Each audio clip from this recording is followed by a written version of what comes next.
Hello everyone, कैसे हैं आप सब लोग यार। तो इस वीडियो में बात करते हैं कि हाउस बिल्डिंग को कौन अप्लाई कर सकता है। ठीक है, बहुत सारे लोग पूछ रहे होते हैं यार मैंने ये किया हुआ है, ये किया हुआ है, ये किया हुआ है, क्या मैं अप्लाई कर सकता हूँ। तो मैं बताता हूँ, 3 मेन पिलर्स हैं हाउस बिल्डिंग के। अगर आप लोग अप्लाई करना चाहते हो तो इसको जो है वो अपने दिमाग में बिठा लो।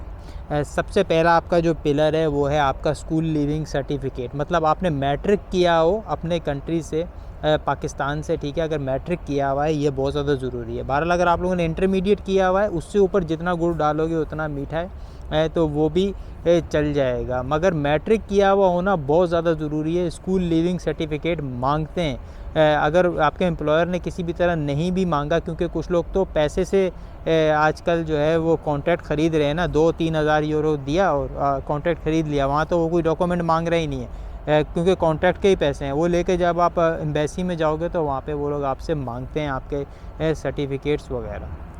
तो पहली बात आपका सर्टिफिकेट आ गया।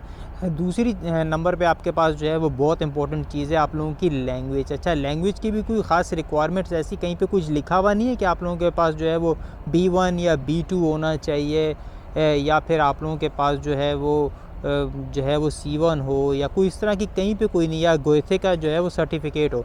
हाँ, कुछ एम्प्लॉयर्स इसको मांग लेते हैं, क्योंकि वो लोग जो हैं वो थोड़े से पढ़े लिखे लोग हैं।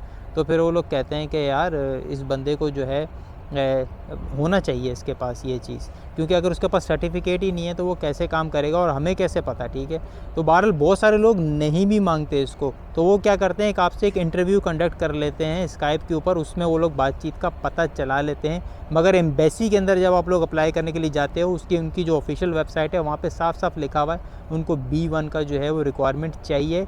नहीं है तो फिर आपके एम्प्लॉयर से एक लेटर चाहिए कि हाँ हमने इससे बात की थी और इसकी लैंग्वेज अच्छी है और ये जो है वो यहाँ पे स्कूल में पढ़ने के लायक है, क्योंकि सारी जो स्टडीज़ वगैरह हर एक चीज़, लेक्चर सब कुछ जर्मन के अंदर होता है और एग्ज़ाम भी जर्मन के अंदर होता है।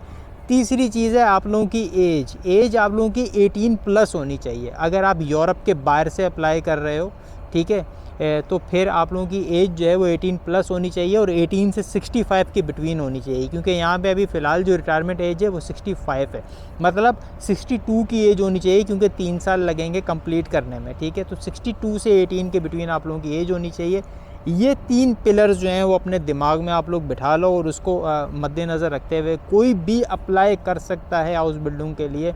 और सुबह सवेरे उठ के जो है वो फिर शुरू हो जाया करो इसी काम के अंदर। सही है, तो फिर मैं आप लोगों से मिलूँगा यार एक नई वीडियो में। तब तक के लिए बाय बाय, अल्लाह हाफ़िज़।